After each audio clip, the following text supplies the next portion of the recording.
Hi everybody, it's me, Anjanette from AJ's Personal Touch. How you guys doing? Welcome back to my subscribers and welcome into anybody new. I'm not sure how many people will watch this. As you can tell by what I'm planning on titling this, um, this is just a health update about myself. I promised that I wasn't going to tell you on my health stuff and on my videos all the time anymore. I know I have talked about it a couple times, and honestly, I don't remember what I said in, I guess not my last video now, because that's my flip through of the magazine, but the one before that. I think I told you I hadn't been well for a while or something. My brain, when I'm in a lot of pain, I can't think as well as I should. Or normally here. I guess that's a better way of saying it. So anyway, I thought I would come on and do a health update, and that way those who want to see it can watch it, and those who do not want to see it don't even have to look at it. So I know in the past, and I don't remember which video it was in, I'm sure I could go back and find exactly which one. I might try to, and if I do, I will put it up here. If I don't, then you can go and find it. I can't remember how long ago it was now. I know it's been over a year, but I had finally sat down to tell you guys about my health, tell you my history. I had always said that I had a chronic illness and uh, um, a terminal illness, and I still do. Except for my terminal illness, a lot of people are trying to say that it's more chronic now. I still say, as I said in that video, I consider it to still be terminal because a cure has not been found. I wasn't even planning on talking about this part of my health, but I guess it's not really talking about an update on my health if I don't mention it at all. But for those of you who have been watching me for a while and who saw that, you know, and I will talk about it from time to time. I don't hide it at all, but I am HIV positive, and I have been since,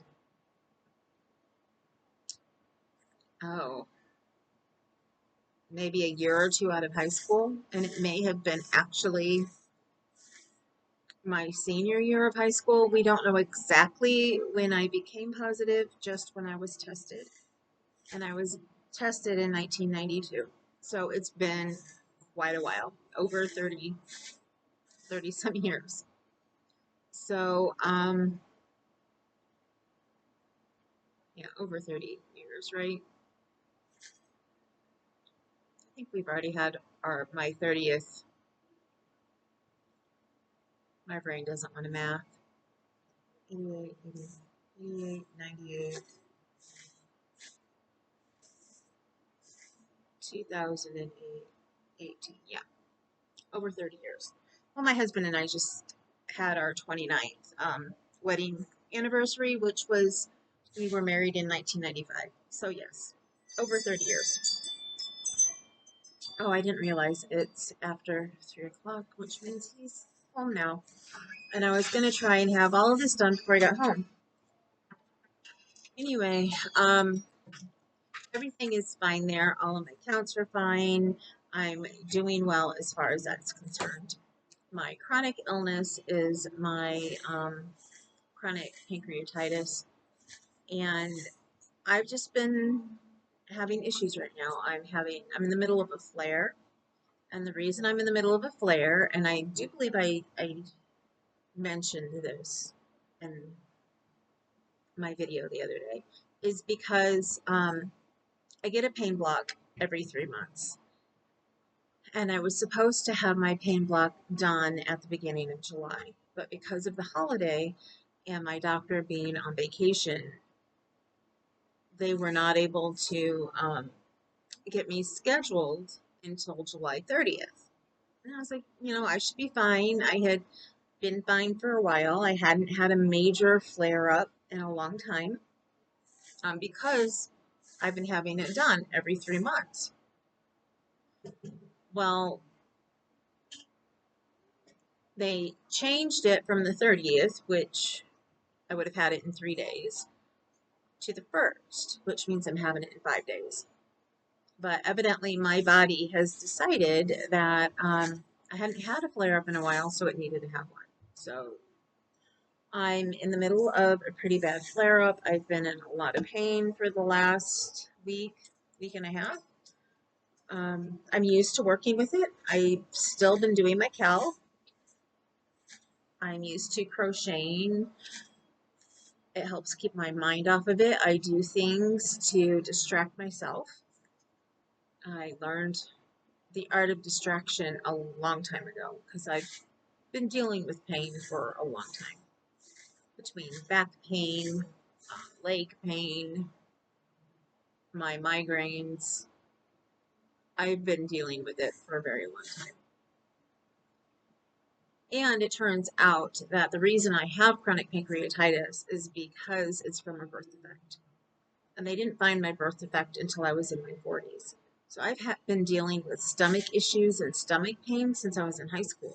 And all they said was it was irritable bowel syndrome, and back then anything that happened with your gastrointestinal system and caused you pain, and that they called it irritable bowel syndrome because it was new.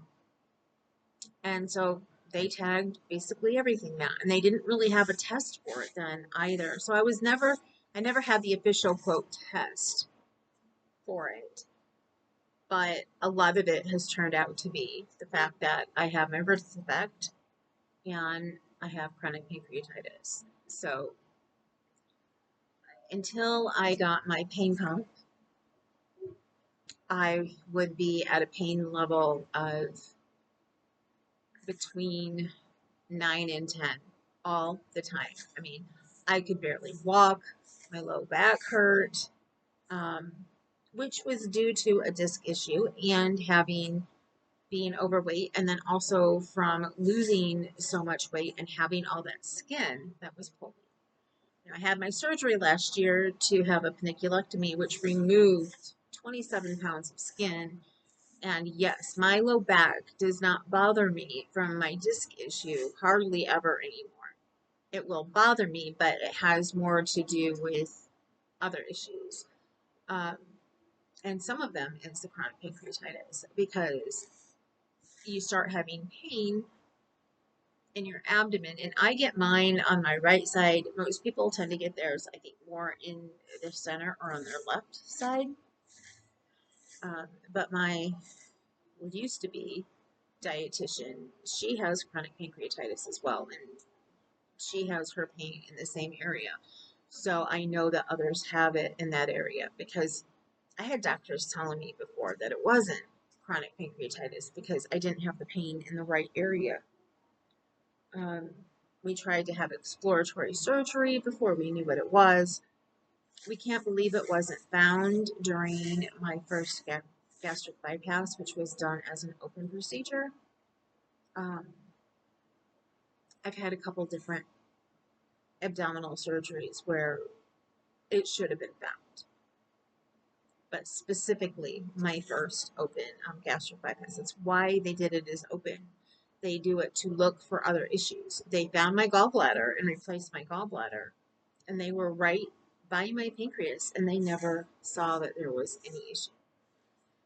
And so when I started seeing I guess it was my new gastroenterologist, my specialist, who sent me to my pain doctor to have the pain pump put in. But when my doctor sent me to my specialist, my gastroenterologist pain specialist, he's the one who found that I have chronic pancreatitis. He would listen to what my symptoms were, and he was like, "Oh, I think I know exactly what this is." Went in, did the testing that he needed to do, which took a while because I had to have a feeding tube put in order for them to get there because I had had my gastric bypass. And since it bypassed the stomach, they had to have a way to get into where they needed to go. And when he was done, he couldn't find the juices, which there's a juice that they collect, and by the amount of it tells you whether you have chronic pancreatitis or not. But he said since I had the birth defect leads to chronic pancreatitis, and plus once you've had chronic pancreatitis for a while, your body regulates and you don't have all the juices that you would have when you have an acute pancreatitis instead of chronic. So, anyway, I talked about all of that stuff before. Just wanted to let you know I am in the middle of a flare-up, so I am not feeling the best. I've been having a hard time. I haven't been able to sleep because of it because I'm in a lot of pain. Now, the last 2 days, I have gotten quite a bit of sleep.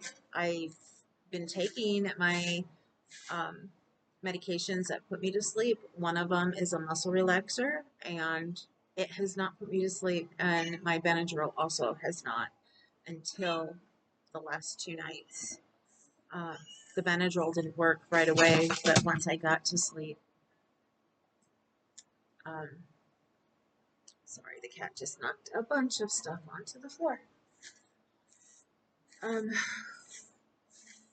had a hard time getting up yesterday, but I think it was a combination of things because besides that, I also have some edema in my legs. So I've been dealing with my legs hurting and blowing up, partly because of the heat. I asked my doctor if it could be from the heat, and he said yes, it could be. That causes more inflammation and water to retain in your legs when it's hot out. So between everything, my legs have been hurting. I've been having a hard time walking. I was supposed to go see my aunt yesterday. I was really upset I couldn't go because I could barely walk when I first got up because it just hurt so bad. I didn't put the TED hose back on right away because everything had inflamed more when I took them off in the morning. Turns out, which I had forgotten, you're not supposed to wear them to bed. Although when I'm in the hospital, they keep them on me the whole entire time. But it says not to sleep in them. And last night I got woke up in the middle of sleeping because my legs were killing me and they were in intense pain. I took them off. I went back to sleep. And when I woke up this morning, they had went from being huge and hurting so bad when I took them off to being almost normal. So I still have some water retention, and I'm sure after I sit up, like I can tell now, I have a little bit more because I've been sitting up normally. I have not been keeping my legs up today, and as soon as I'm off of here, I'm going to be crocheting and putting my legs back up in my chair so that will put them at heart level again and will help them drain. I looked up today to find a lot of things that you can eat to help you with it, and it turns out that I am already eating a lot of them. One is celery. I've been eating celery quite a bit since I started my low carb diet because that way I still get a crunch. And that was the number one on the list for things to eat if you have problems with edema in your legs. There was celery, there was asparagus, cucumbers, kale. I don't eat kale, but I do I eat lettuce, and I don't eat regular head lettuce because it doesn't have any nutrients in it. I eat, I'm not going to think of it, romaine. I eat romaine lettuce because it has nutrition in it. That was one of the things that we learned right after having gastric bypass. when they finally, I think it's after 6 months, they've changed things a lot from when I had my surgery. So I think it was after 6 months, or it may have been a year, you can start eating lettuce again. And they actually encourage you to eat lettuce when you reach the point that your body can process it again, because it adds extra water to your system. So if you're eating, if you have a hard time eating chicken or beef or whatever protein it is that you're eating, the lettuce will help it go down easier because it has all of that water in it. So that's pretty much what's been going on lately. I will have my pain block, like I said, on the 1st. But again, I will not be feeling the best for probably about a week, because that puts me into an acute pancreatitis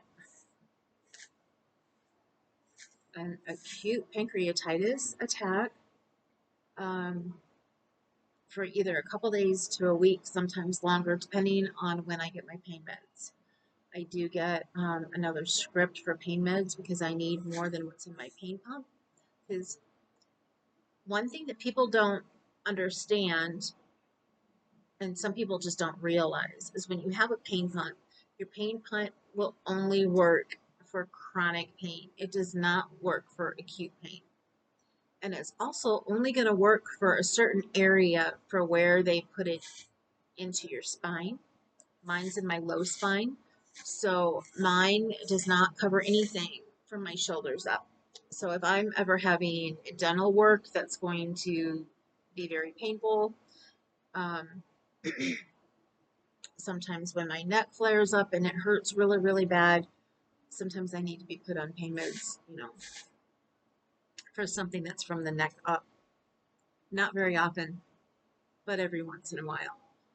And then for acute, I always have to have it after I have my pain block, because it, like I said, it puts me into an acute pancreatitis, and I'm going to hurt for a while afterwards. And then I will feel pretty good as far as pain from my chronic pancreatitis is concerned after the pain block, because between that and my pain pump, it will put me down to probably a number 6 in pain. If you're used to the pain levels that start from 0 up to 10, 10 is like the most excruciating pain ever.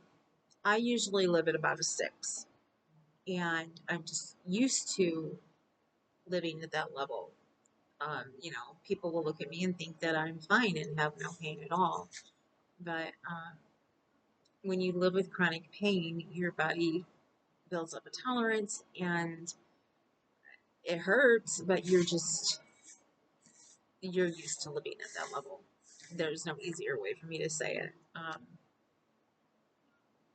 So I live at around a 6 all the time, between a 6 and an 8, usually. Before they put the pain pump in, I was living between an 8 and a 9.5, 10. So I definitely love my pain pump. People hear that I live at a level 6, and they're like, well, why do you even have the pain pump? And it's like, because it was so much worse when I didn't have it. I was pretty much bedridden. I didn't get up and walk very much. You guys have heard me say this before, when we did the trial for the pain pump, my husband and I went for a walk, and he was like, do you realize we've been walking for 2 miles? That was like non-existent before that. I still have my bad days, um, especially when we do go and see Aunt Lee after being in the car for so long. Then I will have to hold on to the railing when we get to the nursing home, and they have a railing for most of the way that I have to walk between the front door and to her room. So it's not so bad if I have something to hold on to. If we go to the grocery store, I get a cart. Any other store, I get a cart, and that's how I can walk. And I don't have as many issues because I can stand up straight. I used to walk with the cane all the time. I don't need the cane all the time anymore. But if I'm going to be out walking for a while, I need something. So cart is the best thing for me. And usually the only time that I get out anymore is when we're going shopping. So there's carts available, and that's what I use. When we went to the fair to see the concert, when we went to see Tracy Bird, I took my cane because I knew I was not going to be able to walk all that way without it. So I'm very glad I remembered to take it. So I just need to remember to take it when we're going places and I have to do a lot of walking and I have nothing else to hold on to. I'm not ready for a walker. Um, my husband said, why don't you sit in one of those, which was the motorized scooters that they have at the grocery store. And I just don't want to sit in one until I absolutely have to. That day will come, I am sure, and I'm just not ready to sit and use one until I have to. Uh, so that's just how I am. I'm going to keep walking for as long as I can. And I want to start walking outside. I have asked on Facebook if anybody would want to come and walk with me. My doctor does not want me walking on my own. My husband works a job where he walks, he can get in his 10,000 steps easily when he goes to work. So the last thing he wants to do is come home and go walking with me, which I completely understand. So I tend to walk back and forth in the house. I'll go outside and walk back and forth down our sidewalk, but our sidewalks are not the best around here. And so my doctor does not want me walking without somebody else. So I might start walking with a neighbor girl. I mean, she can always go and get help if I would need it. But that's about it. I am little by little getting better, it feels like, every day. I have my setbacks. You guys know I've been working in the back room for so long. I'm trying to get it done. I have a friend that I have an order for my stitch markers that I need to get done. I think I have half of it done. I need to just send that half to her and get the other half done when I get the back room done. I have no room to sit and work on it. I could try and work on it in the chair, but I really don't want to do like I used to do and drop beads all the time. So once I get the back room done how I want it and I have space to sit down and craft at a table, I will start doing stitch markers again and putting them up if anybody wants them and wants to purchase them. That's great. If not, I can give them away as prizes or whatever. I have quite a few charms and beads that I had gotten right before I had to stop because we just moved everything to the back room. So yeah, I can't wait. I already feel like if I had this space available, I could go back there and work on it. It's just I've got to get everything in its place and everything off of the tables. The tables are covered with stuff. So it's not just all craft stuff, it's stuff that needs to go into my room.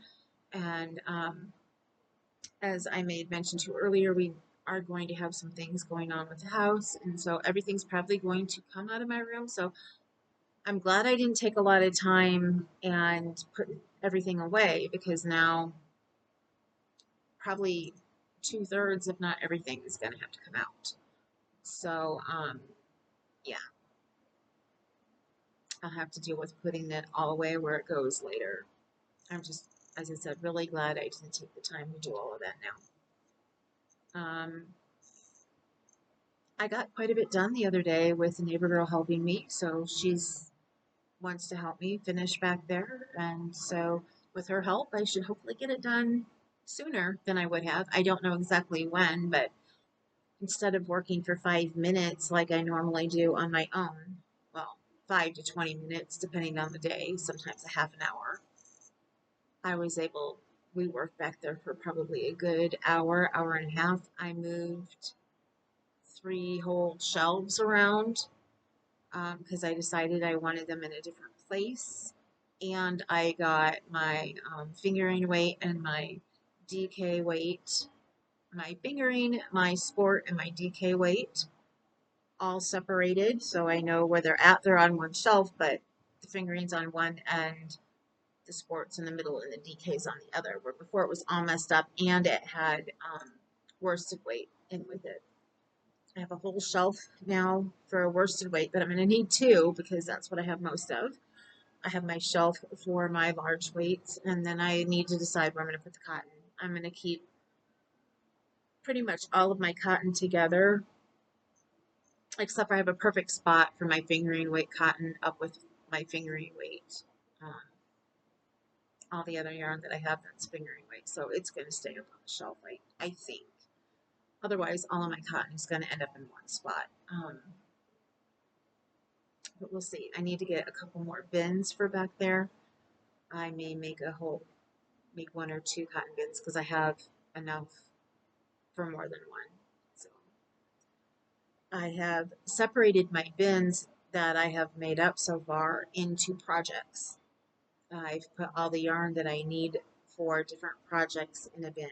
One of them is the Afghan I'm making for my niece and nephew for Christmas. And then I have two smaller bins, and one of those has my husband's the yarn for the sweater I'm going to make him, and the other one has stuff for baby stuff that I'm making for my great niece Lila. Then I have a couple bins that have just cotton stuff in them, and stuff that I bought for certain projects. I just didn't know exactly what pattern I was going to use yet. But yeah, I decided instead of separating it into